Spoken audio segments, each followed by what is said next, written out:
Ազատություն ռադիոկայնությանը Ստեփանյան։ Իմաստը կորի մի Ներողություն, հիմա հարցու պատասխանի ժամանակն է, վերջում արձագանք կունենանք։ Տիկին Սահակյան, դուք նշեցիք ձեր ելույթում, որ 80 հայեր բռնի անհետացման են ենթարկվել, կխնդրեի որոշակիացնել, որ ժամանակահատվածի մասին եք խոսում եւ ինչ է ձեզ հայտնի նրանց ճակատագրի հետ կապված, այսինքն նրանք սպանվել են, խոշտանգվել են եւ այլն։ Դուք խոսեցիք այժմ պատանդարված հայերի խոշտանգումների մասին, նաև որ անշարունակում են նրանք անմատկային պայմաններում լինել, կխնդրեի, եթե հնարավորության սահմաններում փակագծեր բացել, այդ խոշտանգումները նաև վերաբերում են ֆիզիկական ներգործությանը, որտեղ առնվազն Ռուբեն Վարդանյանի դեպքում մենք որոշակի անձեն աչքով հետքեր տեսանք նրա դեմքին, տեսանյութերում, ամեն դեպքում այդ ամենը երևում էր։ Եվ նաև ես կցանկանայի ձեր գնահատականը, քանի որ դուք խոսեցիք պատերազմական հանցագործներին պատասխանատվության ենթարկելու կարևորության մասին, գիտեք, որ որոշում է կայացվել 2020-ին տարեց տղամարդուն գլխատած ադրբեջանցի քաղաքացու նկատմամբ հետախուզումը դադարեցնելու Հայաստանի որոշման վերաբերյալ, այդ մասին հայ պաշտոնական հաղորդագրություն է տրվել, որ հիմք ընդունելով ես մեջ բերեմ նշված պայմանավորվածությունը, որը կայացվել է 2007 թվականին եւ 2024-ին էլ կողմերը իրենց այդ պայմանավորվածությունը վերահաստատել են, որ ԱՊՀ տարածքում միմյանց քաղաքացիներին չեն հետախուզում, բայց այս դեպքում մենք գործ ունենք պատերազմական հանցագործի հետ, ամեն դեպքում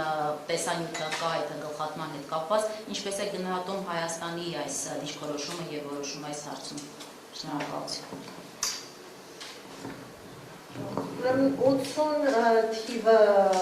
վերաբերում է այո բռնի անհետացածներին եւ այս խումբը չի նույնանում անհետ կորած անձանց խմբի հետ, քանի որ բռնի անհետացածների պարագայում մենք ունենք ստուգված ապացույցներ տեսանյութերի, լուսանկարների կամ ականատեսների վկայությունների տեսքով, որոնք հաստատում են ողջ հայերի ադրբեջանցի զինծառայողների կողմից ազատությունից զրկվելու հանգամանքը եւ այս դեպքերը վերաբերում են 2020 թվականին նրանք առնվազն կարճատև ժամանակահատվածում գտնվել են ադրբեջանական զինված ուժերի ներկայացուցիչների ֆիզիկական հսկողության ներքո,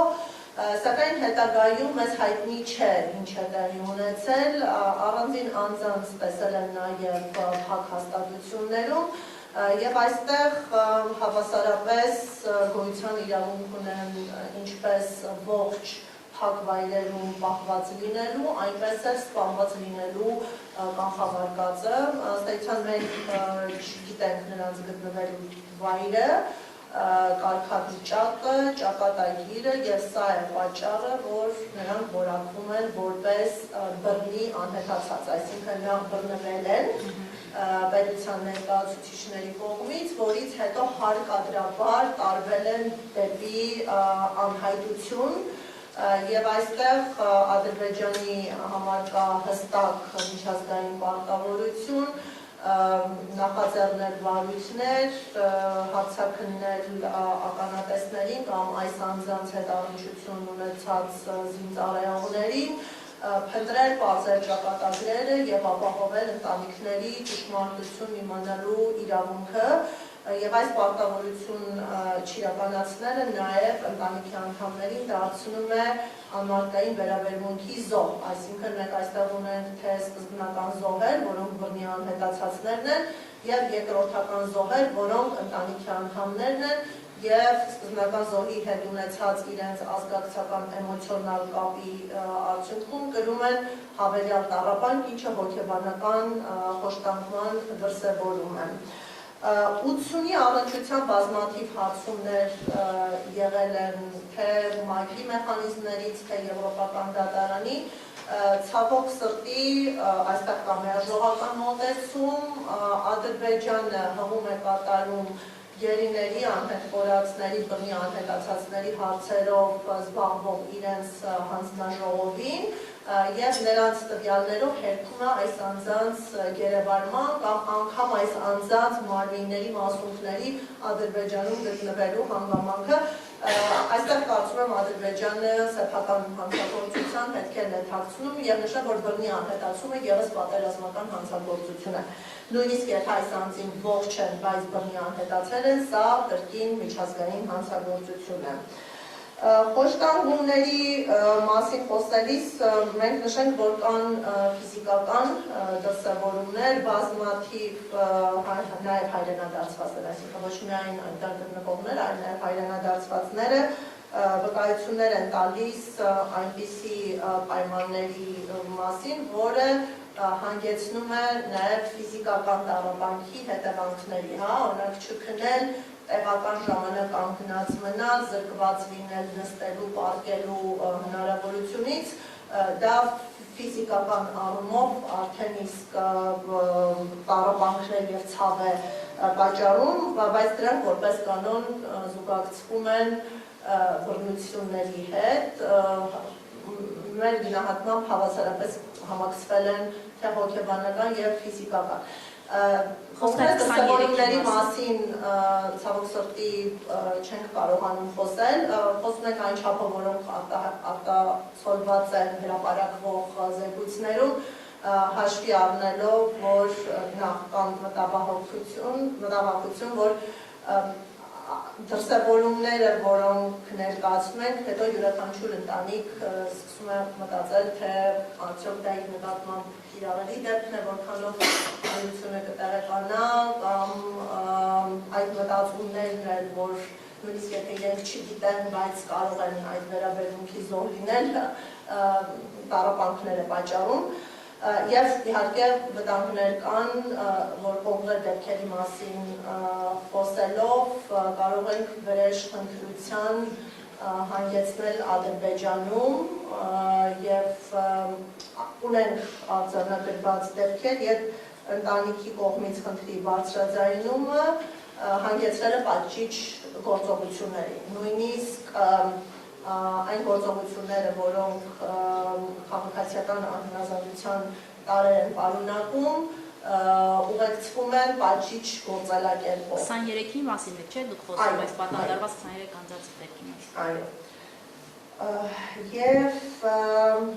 վերջին հարցը, այո, Զեյնալի դեպքին, այստեղ անկեղծ ասած առնվազն հակասական եւ անտրամաբանական գործելակերպ եմ տեսնում, վկայակոչված պայմանավորվածությունները ըստ էության առնչվում են 2000-ական թվականներին, 2006-2017 կամ 14, եթե կան 2007-ին է 2007, եթե նման իրական պարտավորվածություններ կային, որոնք կաշկանդում են կողմերին, այդ թվում հայկական կողմին, ի սկզբանե նման հետախուզում չպետք է հայտարարվեր, ի կատարումը ձեռք բերված պայմանավորվածությունների, իսկ եթե դրանք կատարվել են, ուրեմն ավելի բարձր արժեքի խնդիր է եղել եւ Հայաստանը պետք է կարողանար հետևողական մոտեցում ցուցաբերել իր գործողության առնչությամբ։ Մենք սա ավելի գնահատում ենք հենց ներկա քաղաքական պրոցեսների կոնտեքստում, երբ Հայաստանը հրաժարվում է միջպետական գործերից, հրաժարվում է, ցանկանում է հրաժարվել ապագայում նոր հայցեր ներկայացնելուց, հրաժարվում է միջազգայինորեն բարձրաձայնել ադրբեջանցի հանցագործների նկատմամբ պատժամիջոցների կիրառման հարցը, հրաժարվում է անգամ բարձրաձայնել անհատական քրեական պատասխանատվության հարցը։ Այսինքն մենք այստեղ ունենք հրաժարումներ, թե զոհերին պաշտպանելուց, թե իրավունքներից, որի նպատակը չզայրացնել, չանհանգստացնել Ադրբեջանի իշխանություններին, այն ակնկալիքով, որ նրանք կգտնվեն կառուցողական եւ ստորագրեն խաղաղության առնչվող ինչ-որ փաստաթղթեր։ Միջազգային իրավունքի տեսանկյունից դա ընդունելի է։ Շնորհակալություն։ Հավելեմ, որ միջազգային իրավունքը պահանջում է յուրաքանչյուր պետության ապահովել պատերազմական հանցագործություն կատարած անձի պատժելիությունը եւ անգամ դրա համար ներդրել համընդհանուր իրավազորությունը, իսկ այստեղ Հայաստանի կապը այդ հանցագործությունների հետ շատ ավելի ուղղակի է, որովհետեւ տուժած անձինք Հայաստանի Հանրապետության քաղաքացիներ են, էթնիկ հայեր են, եւ նաեւ օրինակ կատարվել է նաեւ Հայաստանի Հանրապետության շահերի դեմ Հայաստանը ունի հստակ հիմքեր այդ հանցագործությունները բացահայտելու եւ նաեւ գտնվում է իրավական պարտականության